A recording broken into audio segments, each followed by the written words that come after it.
have to move out. Again, you must remember, by the time they introduce instructions, from 10,000 or so, 15,000 or so thousand have been killed by Israeli bombardment. So sorry, let me pause you. Let me pause you so I can get you clearly. 15,000 people, is that what you're saying? Or have died? They haven't been affected. It's majority children and women. 70% of Gazans were refugees themselves, which is why again, history is critical. Because why does it come is a descendant of Palestinians who live, whose grandparents, whose great whose ancestors were Palestinians and displaced from their villages, their farms, their homes in 1948, which is when you will hear of the 48 Nakba. Nakba means catastrophe. That's the Palestinians were forced out and expelled from Palestine. Some went to Lebanon, refugees in Lebanon, some went to Jordan, to other Arab countries, and some ended up living in Gaza. So when they say they're not Gazans, when they say they're refugees, it's basically like saying, people from Lagos, for instance, who have to take refuge in River State or even Badagry, not Badagry, that's Lagos State. Somewhere else, give me another state. Let's say Ogun State. Let's say Ogun State, yeah. Yes, Ogun State. So those people will call themselves Jews from Lagos. Do you understand? Yeah.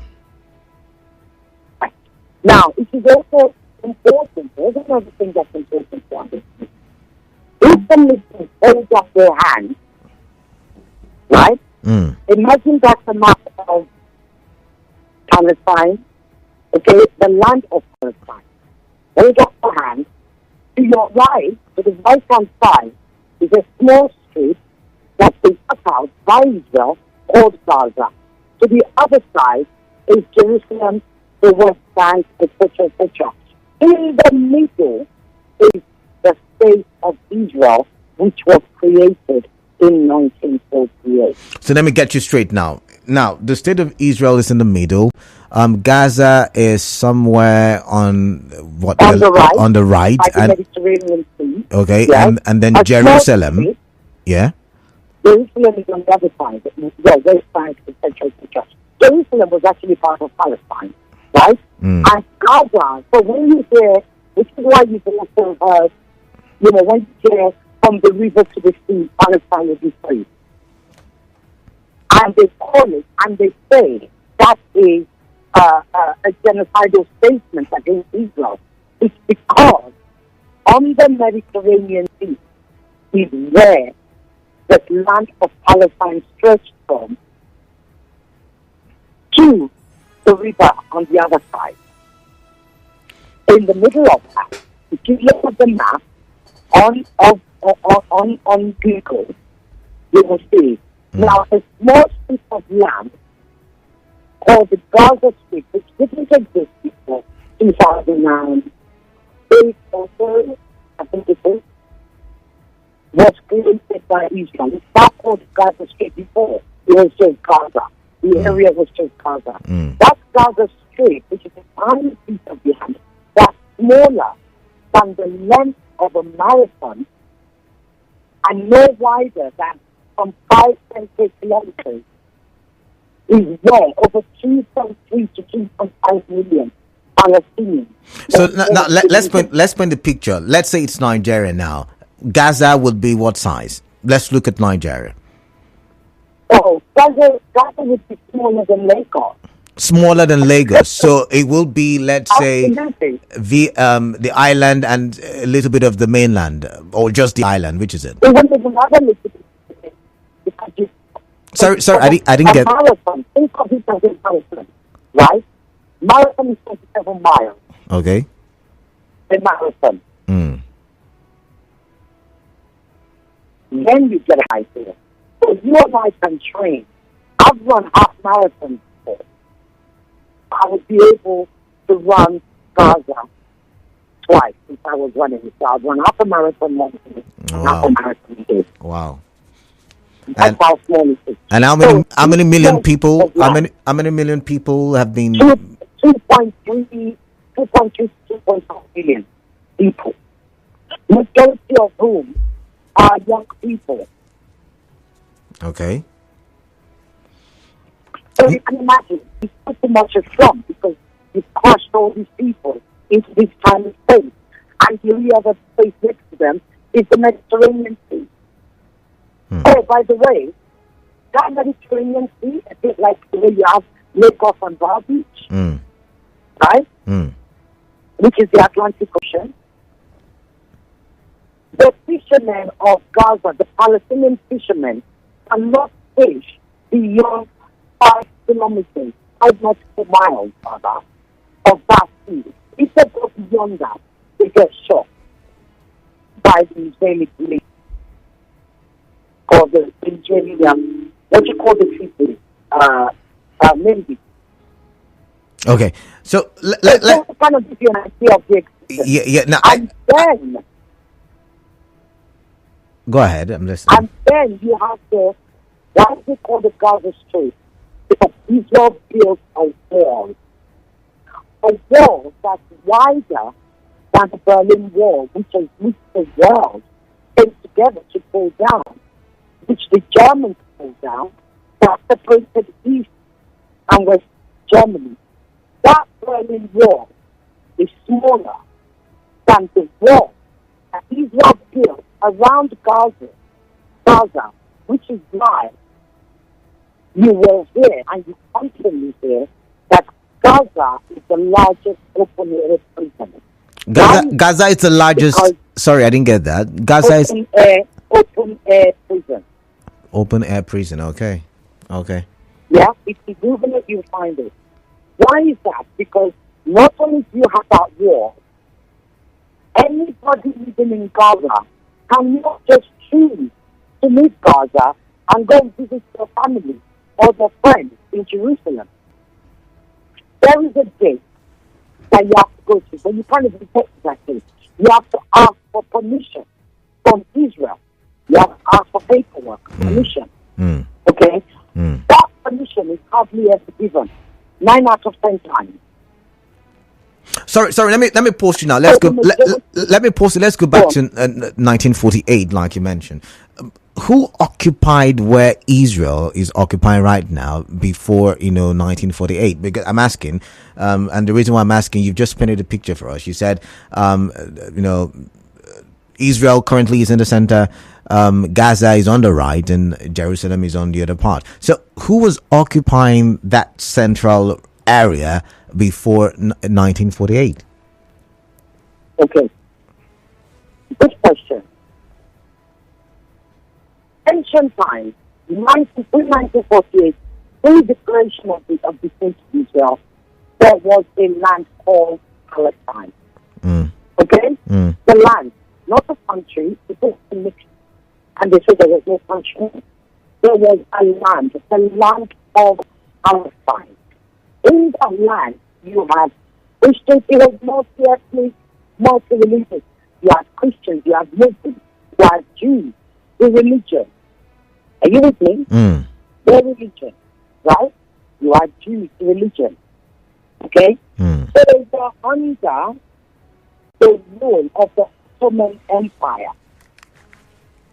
However, irrespective of that, they all lived as Palestinians.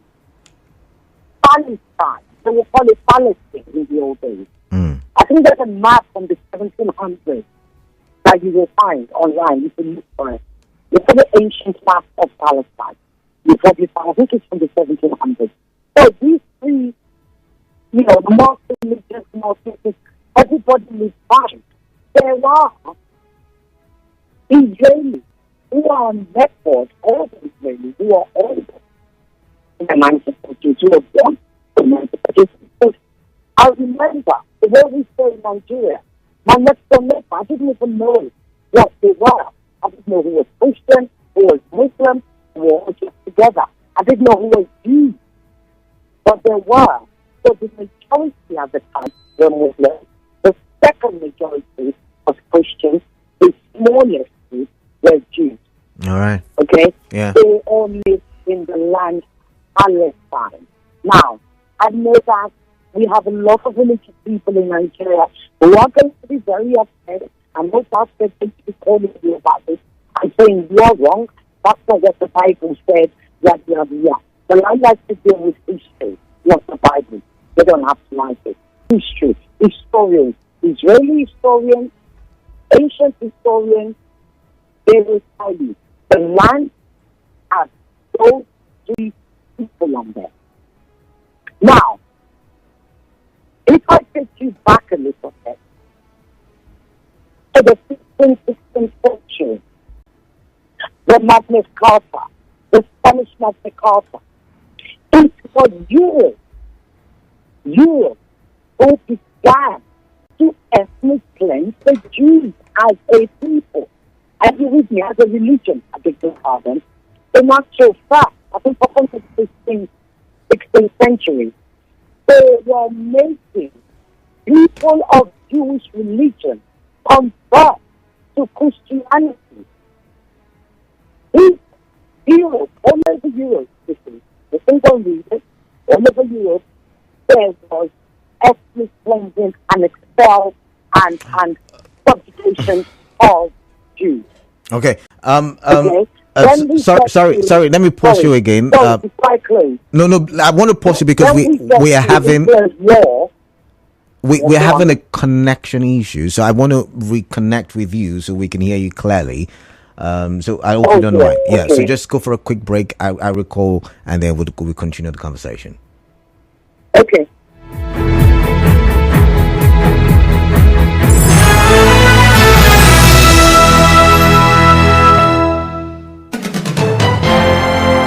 We connect you to the world. We connect you to the vicinity. We are NigeriaInfo. Listen to me. I said this is a real situation and the government has to do something about it. What are you trying to insinuate? All these people looting Nigeria's money? This is NigeriaInfo in the heart of Nigeria. 92.3. We are NigeriaInfo. And now, hard facts on 92.3 NigeriaInfo.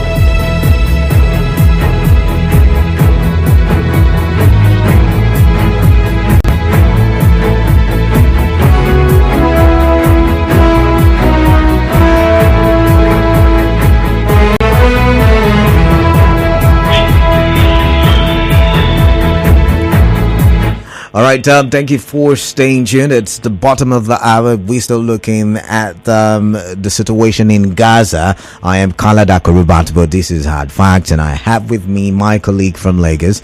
And, she hosts the show, Borderlines. She's been following the situation in the Gaza region. And we've been talking, and she's back on the phone. Can you hear me clearly now? I can. All right, I'm talking about Ireti Bakare-Yusuf. Welcome on the show. Okay, so you were saying before we went on the break, you were telling us, about the land and what is currently happening there. Yeah. So I told you about land. I told you about how Europe. It was Europe that was expelling the Jews, literally. Okay, and Europe continues to do that, comforting Jews in force to convert to Christianity. Okay. In actual fact, there are stories where Judaism, the religion, is one. Yeah. The Jewish people were not even recognized by Europe in that 15th century. It was the religion. So people of the religion, of the Jewish religion, were being forced to convert to Christianity. Now, this happened all across Europe. When I say this happened, expel, push them out, cleanse them, some are forced into ghettos, That went on, and of course, naturally, that gave birth to Zionism. Okay? Now, Zionism is an ideology. It mustn't be confused or conflated as the Jewish people, because not all Jews are Zionists. Not all Jews believe in Zionism. In fact, not all Jews believe in the state of Israel. Not all of them. There are many more speaking out. Some believe in the state of Israel. They're speaking out against the actions of Israel. Some will say to you, Israel is a state of mind, as a Jewish scholar or as a rabbi or whatever. Are you with me? I'm listening. So you mustn't conflate all Jews to be Zionists. That would be inherently wrong. Okay? Yeah. What we also mustn't do is deny the existence of the state of Israel, which was created and declared in 1948. That would be anti-Semitism, to deny the existence of the state of Israel's right to exist. Israel was signed by the forefathers. It became a state in 1948. Those are facts. Listen. Broad context for me. Okay? Gaza, Palestine. Let's talk about the West Bank, which I didn't really go into. Jerusalem. Jerusalem, you have the Palestinian side and you have the Israeli side in Jerusalem. Right? You have Jerusalem. You have, and they call, so in 1967, okay? Yeah. There was a demarcation that was agreed on by the UN, okay? Yeah. That's why you always hear them say, oh, is the peace treaty going to be based on the 1967 lines or any other line? Those kind of things, right? Yeah. Okay. Also, I've jumped a little bit. When the state of Israel was created in 1948, it took place with, let me go back again. In 1917, I told you you had the creation, the emergence of Zionism. Zionist thinkers, and activists, began to lobby countries like the UK for their land, because of course there was all this expulsion going on. By the time you got to 1948 and the evil of Hitler became apparent, Hitler's whole focus was about the Aryan. When I say Aryan, blue eyes and blonde hair. That was Israel's group. Blue eyes and blonde hair. Remember, the Jewish people are not blue-eyed, they're not blonde hair. So Hitler's Nazism and evil began, actually, as we know, killed over 6 million Jews. Are you with me? I'm listening. The Holocaust. Yeah. The Holocaust. Yeah, I know about that. It's real. Yeah. It happened. It was ugly. Okay? Yeah. It was ugly. It was shocking. Right. Now, when I go back to 1970, the Balfour Declaration, you may have heard of the Balfour Declaration. As Zionist thinkers and scholars, etc., began to lobby, they got to Europe, and Balfour, who was the best British foreign minister, wrote to the Foreign Office, having been convinced by his friend, Lord Rothschild, who was a Jew, to give them a land of their own. I'm cutting long history very short snapshot. Balfour then writes to the Foreign Office and suggests that Palestine, the land of Palestine, be divided. It's called partition to Israel. Jews to be made into Israel. Okay? That began what we are seeing today. So Balfour makes that declaration.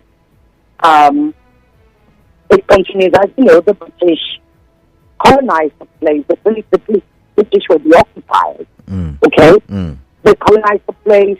But of course, as with all occupying, all colonizers, there's resistance from both sides, in particular from the side of the Jews.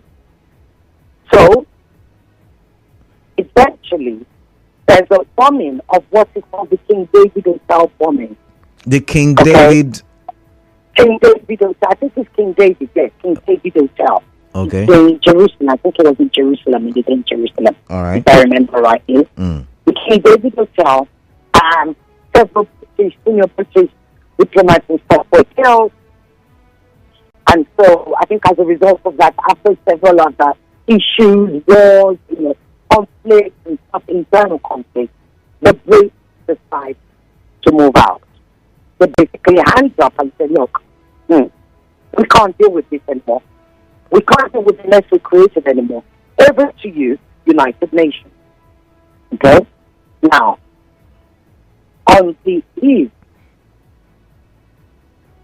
of, I think it was November, I remember the exact date, there was a vote taken at the United Nations.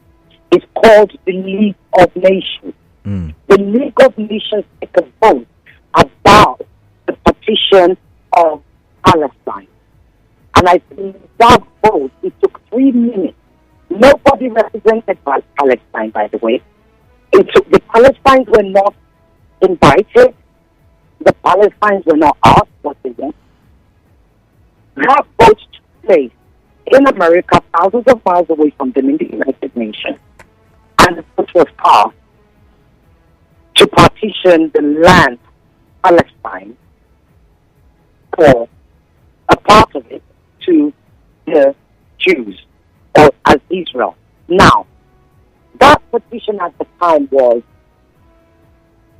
45% of the land was going, I think it was 40, yes, half of 45%, if I remember rightly, was going to the Palestinians, 55 to Israel, and of course there's 5%.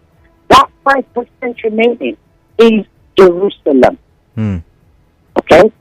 And what was decided at the time was that Jerusalem would remain a neutral land that would be administered by the UN, because both parties claim Jerusalem or want Jerusalem as their capital. So that is why Jerusalem is often called occupied territories. Why? Because Israel, oh, by the way, that 45%, the Palestinians didn't accept it as important, because how can you take 55% of my land, give it to somebody else, and tell me I've only got 45%, and tell me that the other 5% I have to share it, or I sort of have to leave it for somebody else to administer. So of course the Palestinians didn't accept that. There was a war.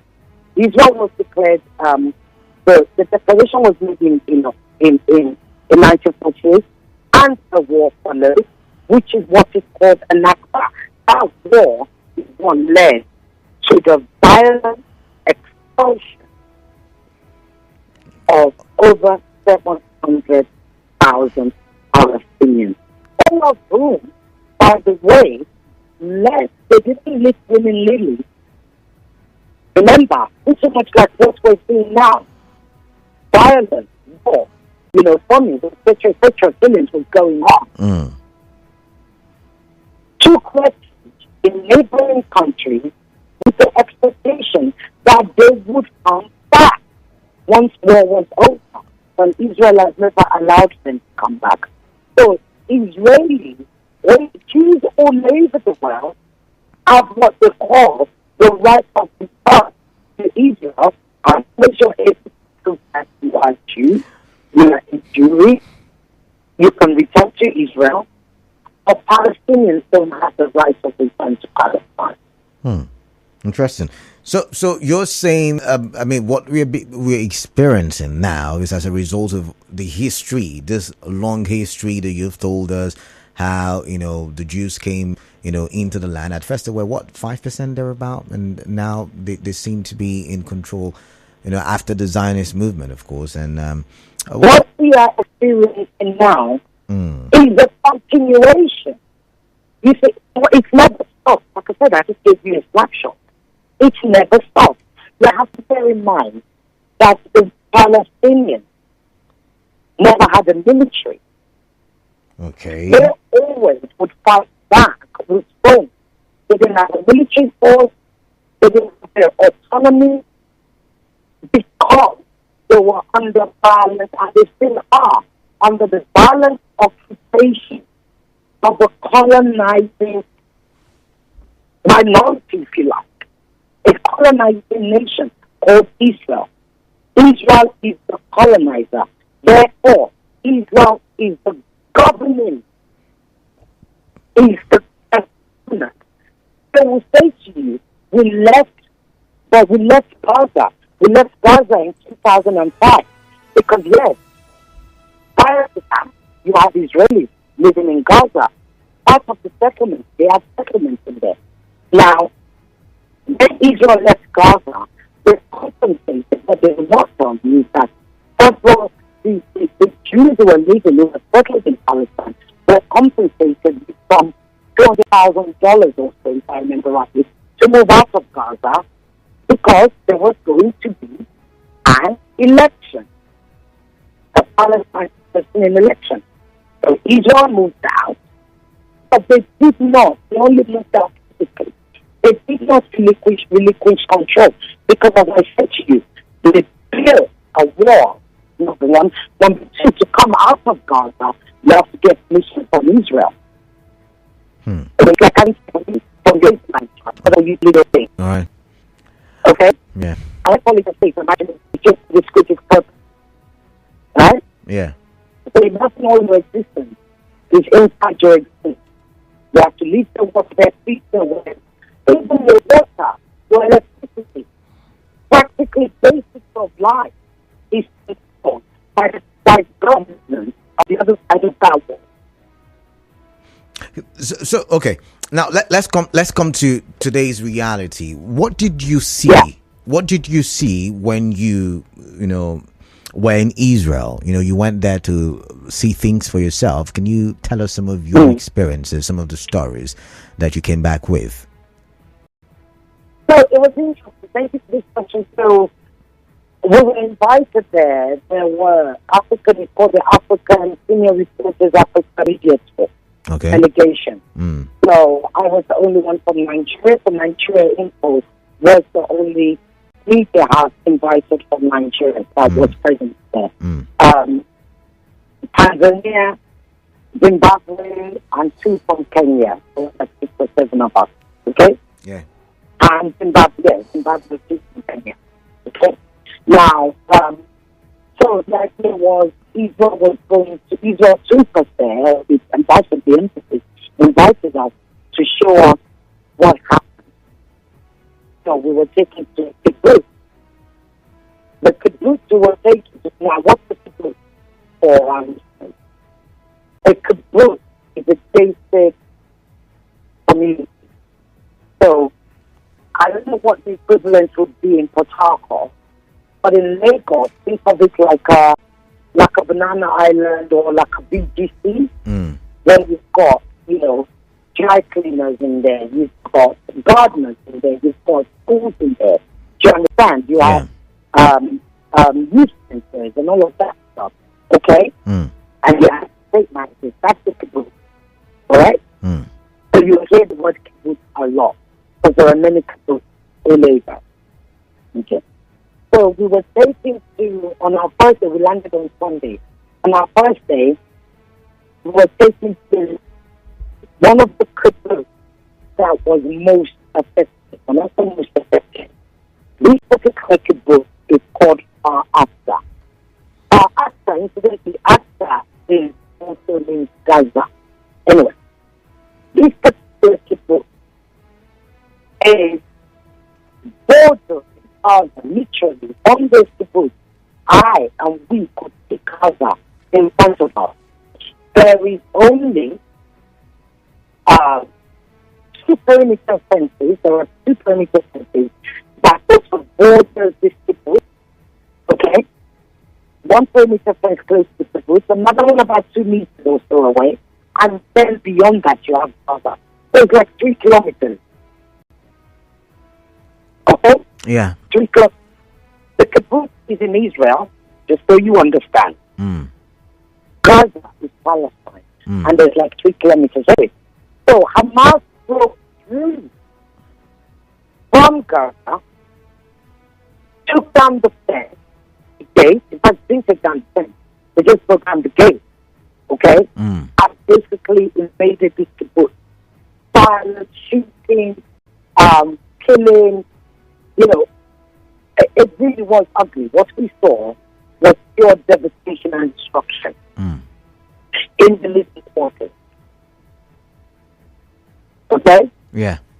We were taken around by Major David Baruch, who's one of the majors in the IDF. He took us around, showed us. He was one of the first people that were there. You know, told us about the dead bodies, you know, at the shores that were on the floor. This place is also one of those people that actually occupy our young people, so young families or young individuals who are published in the IDF or may have been serving in the IDF. Or would, because remember, in Israel, it is mandatory for every young person, once they're 18 or 19, to do their national service in the IDF. The Israeli Defense Force, that's what the IDF stands for. Yeah. Okay? Yeah. Right. So we get to see, and when we were this to tell you how close it was, literally every other minute there was explosion. That's where bulletproof and helmets. Every other minute there were explosions going on. Some of them were sounded so close that you couldn't help but bend your head. Imagine we're coming from Nigeria and other parts of Africa. We're not used to this. So you shake. He had warned us. He actually said to us 2 weeks prior to that, we wouldn't have been able to stand where we were standing. Because rockets came from Gaza, they would come to that kibbutz. Okay? Yeah. 2 weeks ago, I remember 2 weeks ago, the war started, I think, from the 8th of October. Yeah. Okay? Yeah. So, they showed us around. There were helicopters, and here's the thing. One doesn't realize how high helicopters can go, because when you see them in Nigeria, they're relatively low, right? You can capture them with the phone camera if you zoom in.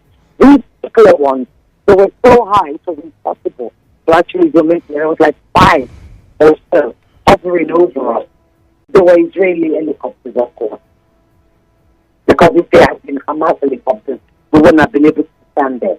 Now, also in Israel, nobody or no house is more than, I think, 5-10 minutes, 15 minutes max from a shelter. So all over that kibbutz, they are all, each house is about 5 minutes from a shelter. You also said, outside the kibbutz, you have individual houses, they have shelters. Okay? Yeah. Because when the siren goes off, as it did on the 7th of October, across the country, everybody knows you've got to go into a shelter and hide. Shelters are strong rooms built, they're tiny, they're built from reinforced concrete. All right. Okay? Yeah. And that's where people hide. So we saw all of that. You know, you couldn't deny it. Anyway, we went through the kibbutz. On the way to the kibbutz, actually, we came across something that I can only describe as a pit stop for IDF soldiers. They would stop there on their way to Gaza to have a drink or something to eat or sit about and you know, on the way to Gaza, because as I said, 3-5 kilometers from Gaza, and then some of them would come out to Gaza to hang in there. So we were able to talk to the people to be on camera, but extremely secretive. They didn't want to be on camera, they would talk to you, they can have a chat with you. but I'm sorry, no one didn't want to be on camera. So we got to see a lot of that and armored vehicles. It was all very kind of surreal, if you like. Anyway, we went from there. Then we were invited. Now, here's what's cool, because I know we don't have much time. Yeah. We were then taken to the IDF headquarters, where we were shown. So we had to give in our phones, any electronic gadgets, earphones, those electronic watches. What do you call them? Apple watches. Apple watches. And all Like these that. things. Yeah. Yes. No gadgets at all. Nothing whatsoever. You had to leave it outside, and we were put in a secure room to watch a 45-minute video, movie, picture, whatever.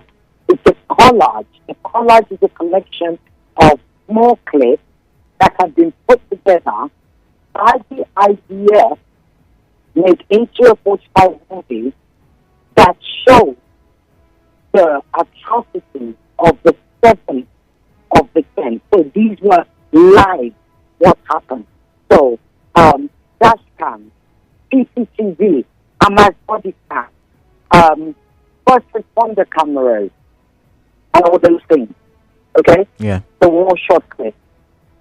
Now, there must have been about 20 or 25 of us. It wasn't just the African delegation. There were other people there that were invited. This particular movie had been shown all around the world. I know for a fact that it had been shown in America within the first week or so, 2 weeks of this of the war. Yeah. Of the attack. It's been shown in the UK. It's been shown everywhere because I was aware of it, and it's something that I discussed with the Israeli ambassador in Nigeria when I had him on borderlines, on Russia borderlines. Anyway, so this movie, you see different clips of all the atrocities. And so I'll tell you the worst stuff of me both. The word that is coming to my head is vengeance. What I saw was what is a vengeful, destructive, aggressive attack by Hamas. Okay? Now, why do I call it vengeful? I'll give you three clips or so that I remember very vividly. Number one, there's a father at the Nova Festival and there's random shooting. They're shooting randomly at the porta toilet, the portable toilet at the festival. Remember, it was an open air festival. Yeah. The Nova Festival, by the way, was next to Gaza. Okay, this is the other thing. You've got to remember that possibility happens. Now, they shoot randomly and people are taking, people are hiding, people are trying to escape, yada, yada, yada. We see a clip where one of the Hamas operatives speaks to a girl in the car, and he's pointing his gun and he says to her, "Are you IDF?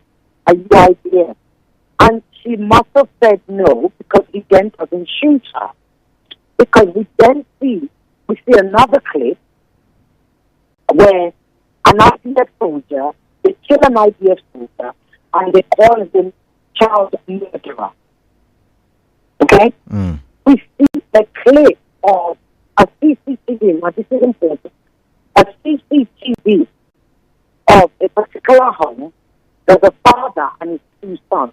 They were teenagers, anything between 12, maybe 10, 12, maximum 13 or so. So obviously they've realized that they've been attacked, something is going on in their community. They're trying to make it, they're in the underpants, and they're running to the safe room. As they run to the safe room, they get into the safe room. The father is killed, but mass operating, the mass gunmen that were there, they don't touch the boys. They take the boys back into the living room. One Hamas soldier is there. We see one Hamas soldier with them, and the boys are devastated. They're crying. They're obviously distressed. They've just seen their father being killed. They're calling for their dad. They're calling for mom. We don't see their mom at this point. Their mouth operating goes into the fridge and, grabs a bottle of milk, drinks the milk, And he goes off. He doesn't shoot the boy. He doesn't see it, and he just goes off. Then we see another clip of the CCTV. Where the mother comes back.